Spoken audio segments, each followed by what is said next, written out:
आइए बच्चों, आपके सामने पुनः एक बार मैं डी.एन. त्रिपाठी, युग निर्माण शिक्षण संस्थान, इंटरमीडिएट कॉलेज देवरिया, खास देवरिया में आपका स्वागत है। आज आपके सामने कक्षा 8 के बच्चों के हिंदी पाठमाला 1 का पहला जो अध्याय है, आप किनके साथ हैं, हम उनके भावार्थ को आपके सामने बता रहे हैं।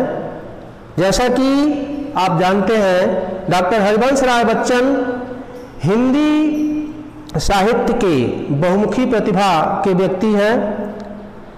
उन्होंने बताया है कि पुरुषार्थ व्यक्ति के चरित्र का निर्माण करता है। हमारा, आपके, किसी के पुरुषार्थ ही उसके चरित्र का निर्माण करता है।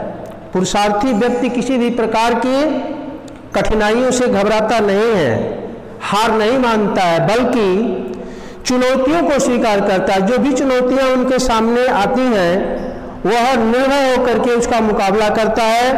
इसी बात को स्पष्ट करते हुए प्रस्तुत कविता में कवि ने बताया है कि जो व्यक्ति स्वाभिमानी, साहसी, दूरदर्शी तथा परिश्रमी होते हैं, भाग्य सदैव उनका साथ देती है।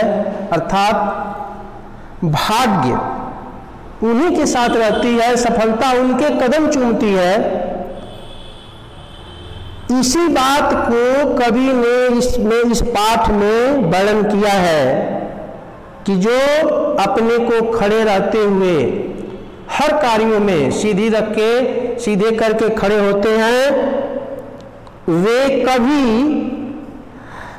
छोड़ नहीं सकते हैं अपने न्यायोचित अधिकारों को। जो उनका उचित हक है, न्यायोचित अधिकार है, उनको छोड़ते नहीं हैं, बल्कि वे शीश झुका करके अत्याचारों का वे सहन करना नहीं जानते हैं। उनका वह जवाब देते हैं कि हम अत्याचार सहन नहीं कर सकते। अकेले हो या भीड़ खड़ी हो, पूरी भीड़ हो या अकेले हो, उससे कोई उनका लेना देना नहीं है। वे उसी के साथ खड़े हैं, पूरी निर्भयता के साथ, पूरी निडरता के साथ खड़े हैं और निर्भय होकर वे घोषणा करते हैं, अपने मन के उद्गार, मन के विचारों को कहते हैं कि सुने, जो लोग सुनने वाले हैं सुने, क्योंकि उनके जिह्वा पर, उनके जबान पर उनके मन का उद्गार हमेशा व्यक्त करने के लिए आमादा होता है। ऐसे जिन्हें चुप नहीं कर सकती है आतताइयों की शमशीर, मैं हूँ उनके साथ खड़ी सीधी रखते अपनी रीढ़। जो अत्याचारियों के जो तलवार है, उनके सामने भी अपनी जिह्वा को, अपनी जबान को चुप नहीं रख सकते हैं, अपनी बात कहते हैं कि हम उनके साथ बड़े ही तन्मयता के साथ खड़े हैं। हमें निर्भय होकर के उनके अत्याचारों का दमन करना है। आगे अगली लाइन में कहते हैं कि नहीं झुका करते जो दुनिया से करने को समझौता, ऊंचे से ऊंचे सपनों को देते रहते नेता। बड़े से बड़े कार्यों को, जो संसार में बहुत से बड़े बड़े कार्यों को वो समझौता नहीं करते हैं। ऊंचे से ऊंचे सपनों को, ऊंचे से ऊंचे कार्यों को नेता देते हैं, बुलावा देते हैं और उन कार्यों को भली भांति करते हैं। दूर देखती जिनकी पैनी आंख भविष्यत का वह चीर, मैं हूँ उनके साथ खड़ी जो सीधी रखते अपनी रीढ़। उनकी आंखें अपनी पैनी दृष्टि से भविष्य के निर्माण के लिए देखती रहती हैं। मैं उनके साथ खड़ा हूँ, उनके साथ खड़ा हूँ। अर्थात जो पुरुषार्थी, दूरदर्शी, साहसी, परिश्रमी व्यक्ति है, हम उनके साथ निरंतर खड़े हैं। और जो अपने कंधों से पर्वत से बढ़ टक्कर लेते हैं, पथ की बाधाओं को जिनके पांव चुनौती देते हैं। और उनका कहना है, अर्थात कवि का मानना है कि अपने कंधों पर पर्वत से भी जो बड़े होते हैं, पर्वतों से भी बड़ा, उनसे टक्कर लेने के लिए सदैव लगे रहते हैं। जो भी बाधाएं उनके सामने आती हैं उनका मुकाबला करते हैं, बड़े हर्षपूर्वक मुकाबला करने के लिए तैयार रहते हैं। तथा जिनको बांध नहीं सकती लोहे की जंजीर, अर्थात लोहे की जंजीर, बहुत बड़ी रुकावट उनके सामने आ जाए, रोके से नहीं रुकते। मैं हूं उनके साथ खड़ी, सीधी रखते अपनी रीढ़। और कभी उनके साथ खड़े हैं, अपने को सीधी करके उन्हीं के साथ खड़े हैं, अर्थात कभी पुरुषार्थी व्यक्ति भी उन्हीं का साथ देते हैं।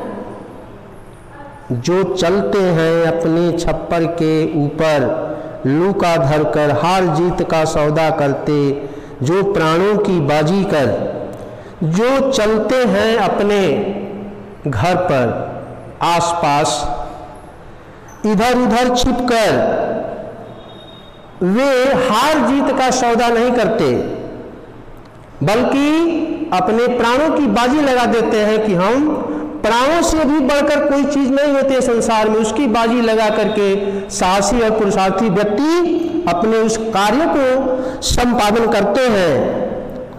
और कूद उदग में नहीं पलटकर जो फिर ताका करते तीर।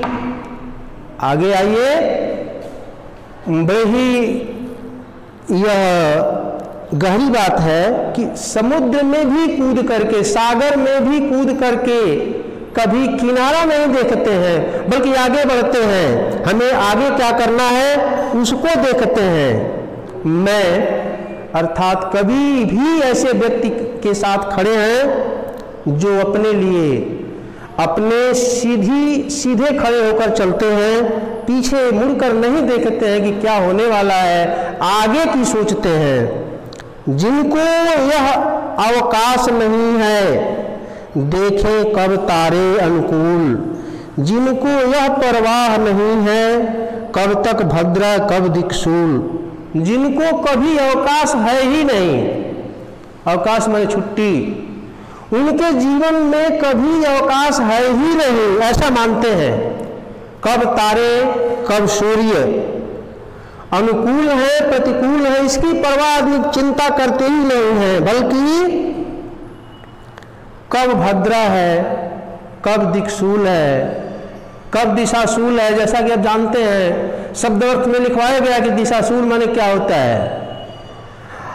तो यह भद्रा और दिशाशूल कब आएगा कब नहीं आएगा, इसकी बिना परवाह किए अपने कार्यों में निरंतर लगे रहते हैं।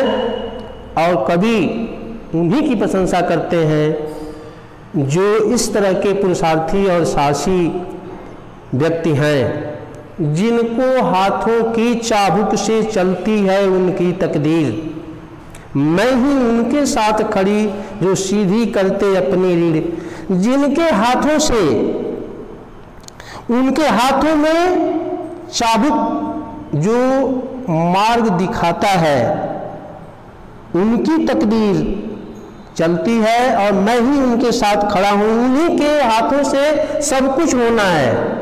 वो ऐसे व्यक्ति हैं, ऐसे पुरुषार्थी व्यक्ति, उनके साथ ही संसार का मार्ग उन्हीं से बनता है।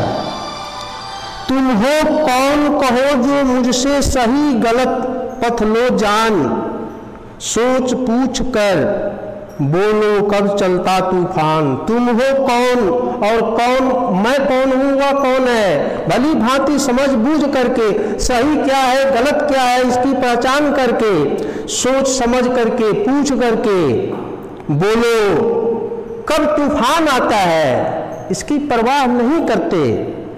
तूफान आए, कुछ भी इस तरह की परेशानी आए जिससे मानव मात्र को खतरा हो, इससे घबराते नहीं हैं, बल्कि अपने कार्यों को करने के लिए सदैव तत्पर रहते हैं। ऐसे व्यक्ति का कभी हमेशा नमन करते हैं।